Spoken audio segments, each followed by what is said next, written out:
네, 오늘의 본문 말씀은 아가서 4장 6절에서 8절까지입니다. 아가서 4장 1절부터 5절에서 예수님은 술람미 여인의 부족하고 연약한 모습에 초점을 맞추지 않으시고 그녀의 예수님을 사랑하고 갈망하는 마음에 초점을 맞추시고 술람미 여인이 너무나 아름답다고 구체적으로 칭찬하여 주셨습니다. 그 예수님의 말씀을 통해 예수님께서 자신을 진정으로 사랑하고 존귀 여기고 계심을 확신하게 된 술람미 여인은 복음으로 열방을 정복하기 위해 함께 가자고 하는 예수님의 제안에 순종하는 그러한 결단을 내립니다. 다시 말씀드려서 그녀를 향한 예수님의 진정한 사랑과 격려가 술람미 여인으로 하여금 예수님께서 부르시는 복음 사역에 헌신할 것을 결단하게 만든 것입니다. 그것이 6절에 기록되어 있습니다. 우리 6절 말씀을 다시 한번 함께 읽겠습니다. 날이 저물고 그림자가 사라지기 전에 내가 몰락산과 유황의 작은 산으로 가리라. 예수님께서는 아가서 2장 10절과 13절에서 술람미인에게 복음으로 열방을 정복하는 일에 함께 가자라고 제안을 했습니다. 그러나 술람미 여인은 자신의 영적 미성숙함과 더불어 산을 넘어야 하는 힘든 복음 사역에 대한 두려움 때문에 그 예수님의 제안에 순종하지 못했습니다. 그래서 아가서 2장 17절에서 자신은 가지 않고 예수님만 가시라고 말했습니다. 아가서 2장 17절에 보면 내 사랑하는 자야 날이 저물고 그림자가 사라지기 전에 어둡기 전에 이런 말이죠. 돌아와서가 아니고 돌아가서라고 하는 그런 말씀이었다고 의미라고 제가 설명을 드렸습니다. 이렇게 이전에는 자신은 가지 않고 예수님만 가라고 말했는데 오늘의 본문 말씀 6절에서는 자신도 예수님께서 가신 그곳에 함께 가겠다고 말합니다. 조금 전에 말씀드린 대로 그녀를 향한 예수님의 진정한 사랑과 격려가 술람미 여인으로 하여금 복음 사역에 헌신할 것을 결단하게 만든 것입니다. 날이 저물고 그림자가 사라지기 전에 라고 하는 말은 조금 전에 말씀드린 대로 어두워지기 전에 라는 그런 의미입니다. 모형론적으로 낮이라고 하는 것은 사역을 할 수 있는 때를 가리킵니다. 예수님께서는 요한복음 9장 4절에서 이렇게 말씀하셨습니다. 때가 아직 낮임에 나를 보내신 이의 일을 우리가 하여야 하리라.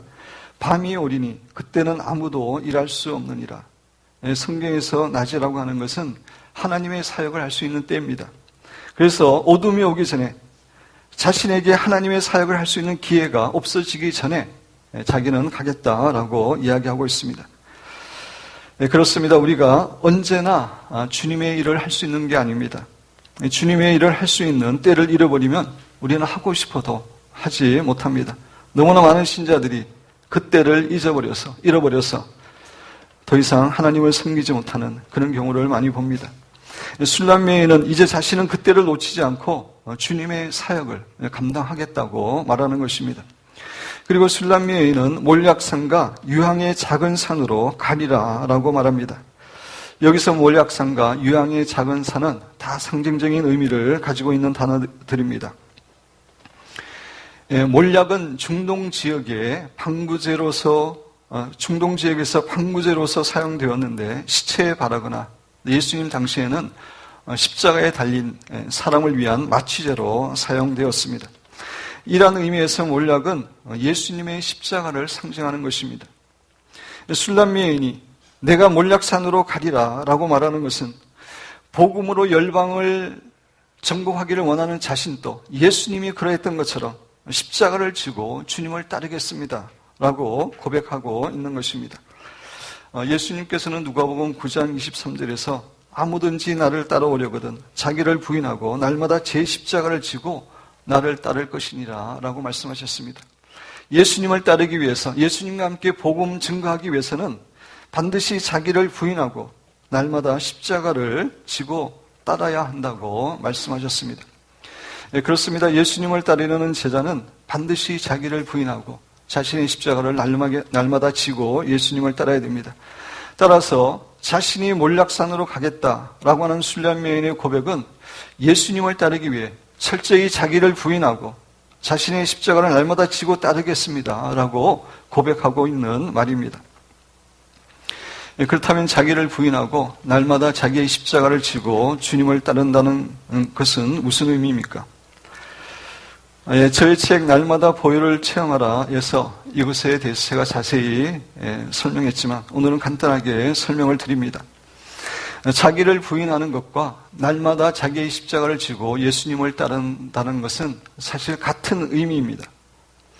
우리 신자는 이미 예수 그리스도와 함께 십자가에 못 박혀 죽은 존재입니다. 따라서 이제 우리가 사는 것이 아니라 우리 안에 예수님께서 우리의 주인으로 살아가시는 것, 그것이 진정한 그리스도인의 삶입니다. 따라서 자기를 부인한다는 것은 철저하게 자아를 죽이고 오직 주님 되시는 예수님께 순종하는 삶을 사는 것을 의미합니다. 좀 더 구체적으로 말씀드리면 자기 중심적인 생각이나 가치관이나 태도나 뜻을 철저하게 버리고 오직 주님 되시는 예수님께 순종하는 그러한 삶을 사는 것을 말합니다. 이 땅에 오신 예수님은 철저하게 자기를 부인하는 그러한 삶을 사셨습니다. 예수님은 모든 생활 가운데서 철저하게 자신의 뜻을 내려놓고 하나님의 뜻에 순종하는 삶을 사셨습니다. 그래서 요한복음 6장 38절에서 예수님은 이렇게 말씀하십니다. 내가 하늘에서 내려온 것은 내 뜻을 행하려 함이 아니요 나를 보내신 이의 뜻을 행하려 함이라. 예수님은 철저하게 자신의 뜻을 내려놓고 하나님의 뜻만 행하셨습니다. 특별히 십자가 사건은 예수님의 그 순종의 극치를 보여주는 사건입니다. 육체를 입고 계셨던 예수님께 십자가를 지는 것은 결코 쉬운 일이 아니었습니다. 왜냐하면 십자가 위에서 예수님께서 당하신 육체적 정신적 고통과 고난은 우리의 상상을 초월하는 것이기 때문입니다.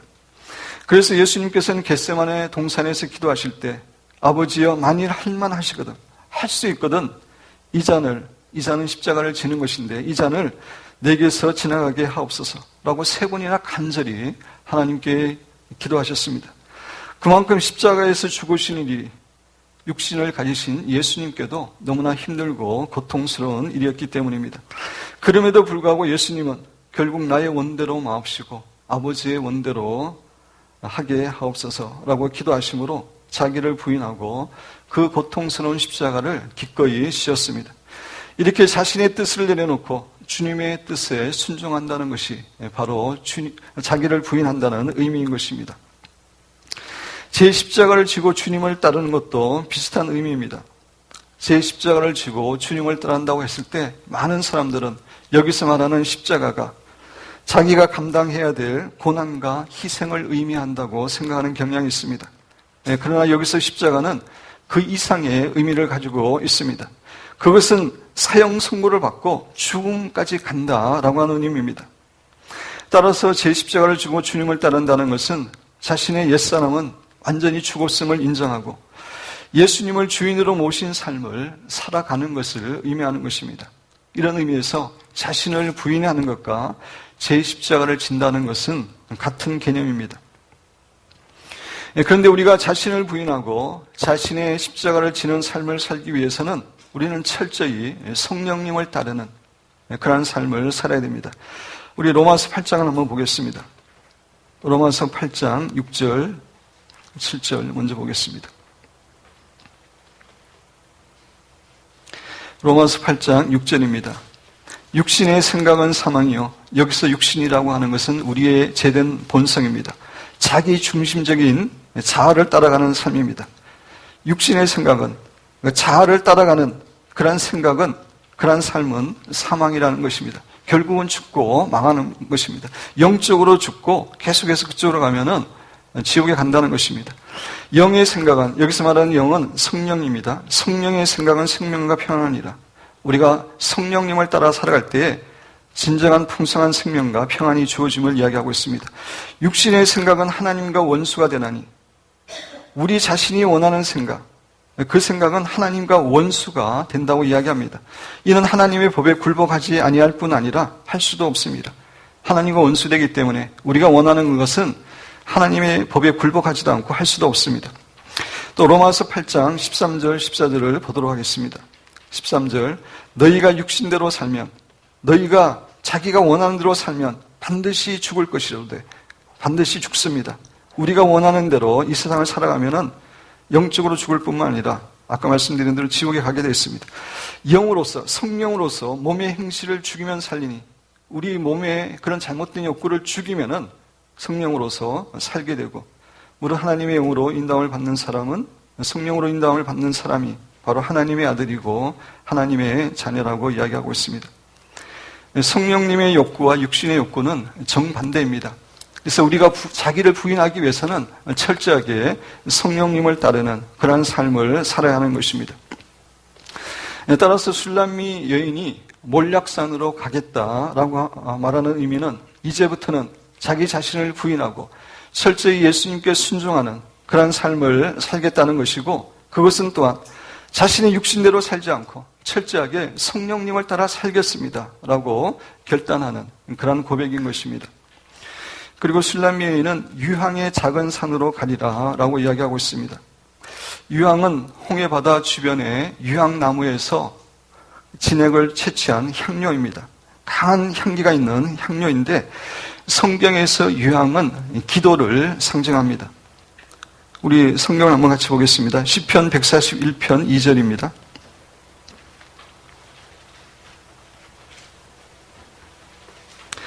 시편 141편 2절입니다.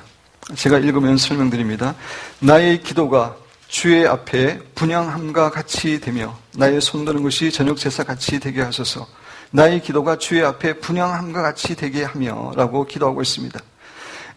성전에서 분향할 때에 그 분향 재료에는 반드시 유황이 들어갔습니다. 이라는 의미에서 기도는, 유황은 성경에서 기도를 상징합니다. 요한계시록 5장 8절도 마찬가지입니다. 요한계시록 5장 8절 한번 보시기 바랍니다.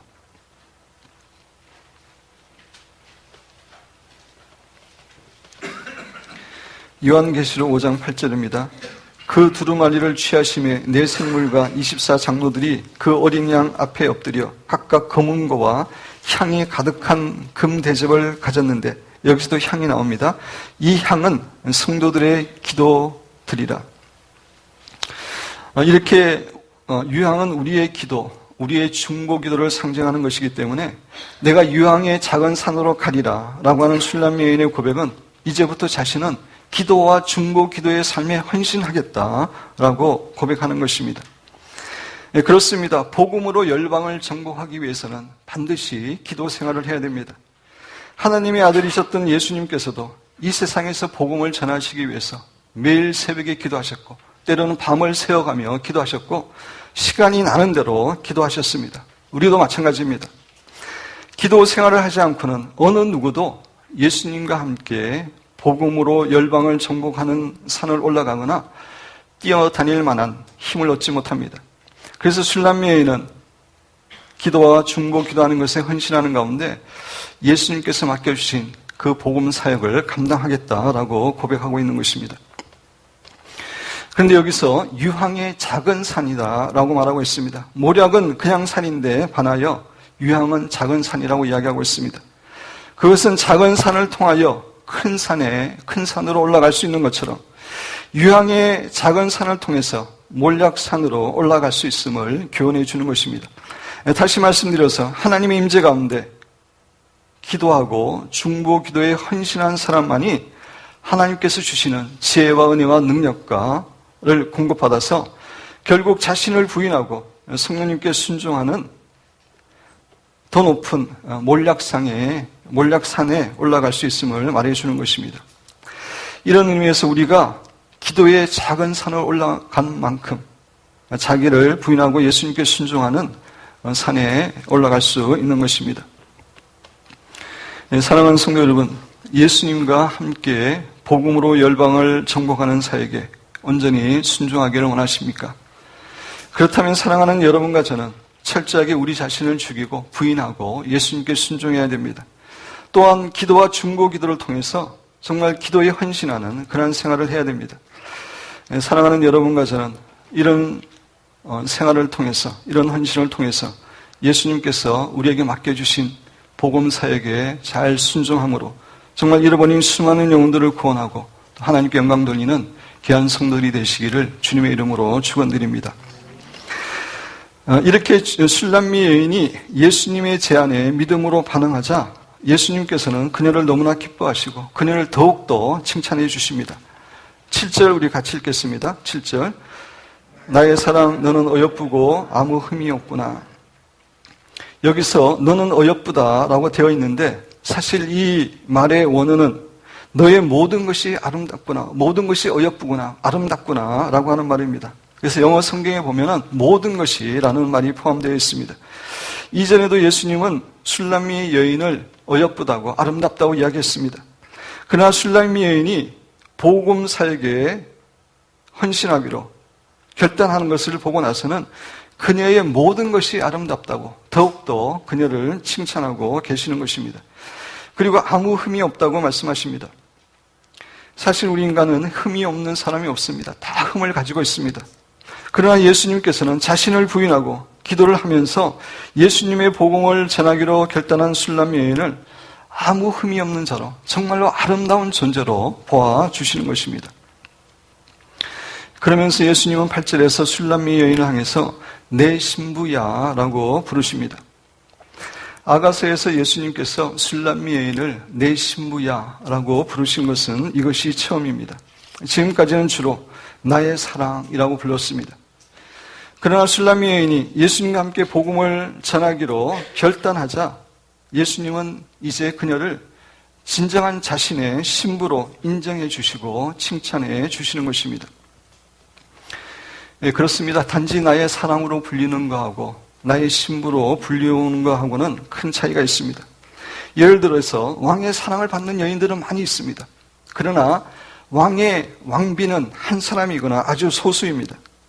왕비가 된다는 것은 왕이 소유한 모든 것이 자신의 소유가 된다는 것입니다. 그만큼 놀라운 영광과 특권이 주어지는 것입니다.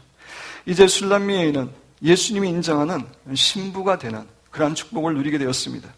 그것은 그녀가 기꺼이 주님의 복음 사역에 순종하려고 하는 결단을 했기 때문입니다. 우리 사랑하는 기쁨교회 성도 여러분들도 주님을 위해서, 주님의 복음을 위해서 이런 헌신과 결단을 함으로 예수님께서 참으로 너의 모든 것이 아름답구나, 참으로 네가 나의 신부구나 라고 고백해 주시는 그런 축복된 성도가 되시기를 주님의 이름으로 축원드립니다.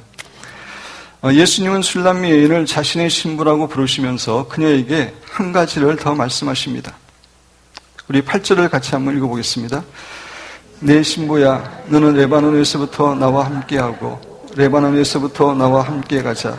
아마나와 스닐가 헤르몬 골짜기에서 사자구가 표범산에서 내려오느라. 먼저 내 신부야, 너는 레바논에서부터 나와 함께하고 레바논에서부터 나와 함께 가자라고 말씀을 하고 있습니다. 술람미 여인의 고향은 수넴인데 수넴은 레바논에 있었습니다. 따라서 레바논은 술람미 여인의 고향입니다. 그러므로 레바논에서부터 나와 함께 가자라고 하는 이 예수님의 말씀은 술람미인에게 이제 자신의 고향을 떠나서 내가 가는 곳에 함께 가자라고 말씀을 하시는 것입니다.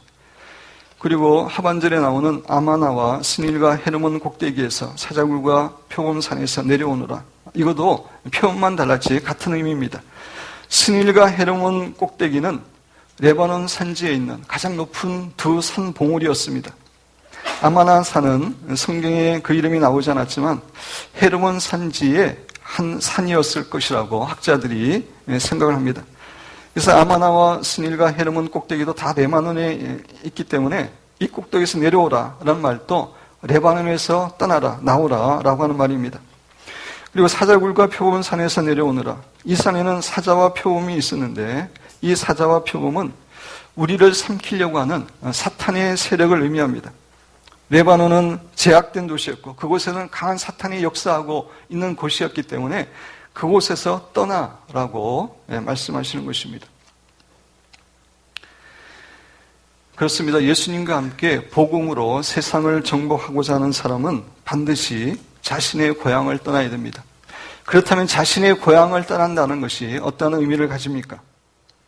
하나님께서는 아브라함을 부르실 때 아브라함에게 자신의 고향을 떠나라고 했습니다. 창세기 12장 1절은 이렇게 이야기합니다. 여호와께서 아브라함에게 이르시되 너는 너의 고향과 친척과 아버지의 집을 떠나 내가 네게 보여줄 땅으로 가라. 아브라함을 부르시는 이 하나님의 부르심을 통해서 자신의 고향을 떠난다는 것이 어떠한 의미인지 간단히 살펴보기를 원합니다. 첫째로 고향을 떠난다는 의미는 우리의 과거에 제약된 삶에서 떠나야 한다는 의미입니다. 아브라함의 고향 갈대아 우르는 우상의 도시였고 제약의 도시였습니다. 고고학적 문헌에 의하면 아브라함 당시 이 갈대아 우르는 고대 수메르 왕국의 중심 도시로서 무역과 상업이 번창하고 있는 그런 도시였습니다. 그리고 이 도시는 4,000여 종의 우상 숭배가 만연해 있는 그러한 도시이기도 했습니다. 철저히 그리고 특별히 달의 신을 철저히 주된 신으로 섬기고 있었습니다. 아브라함의 아버지의 이름이 데라인데 데라라는 말의 의미가 달이라는 의미입니다. 그래서 성경학자들은 데라와 그의 부모는 달의 신을 섬기고 있었을 가능성이 많다고 말합니다. 그래서 하나님께서 아브라함에게 고향을 떠나라고 말씀하시는 것은 그런 우상의 도시, 제약된 도시를 떠나고 과거에 제약된 삶에서 완전히 떠나라고 하는 그런 의미의 말씀입니다. 고향을 떠나라고 하는 두 번째 의미는 편안하고 익숙한 것에 안주하지 말고 믿음으로 모험하는 삶을 살아라 라고 하는 의미입니다. 아브라함에게 고향은 살기 좋은 부유한 땅이었습니다. 사랑하는 가족과 친척과 친구들이 있는 익숙하고 평안한 땅이었습니다. 어려움이 있을 때마다 달려갈 수 있는 가족들과 친족들이 있는 안전한 땅이었습니다. 그러나 하나님께서 가라고 하는 땅은 그러한 가족들도 전혀 없고 전혀 익숙하지 않고 정말 위험이 있고 미지의 땅이었습니다.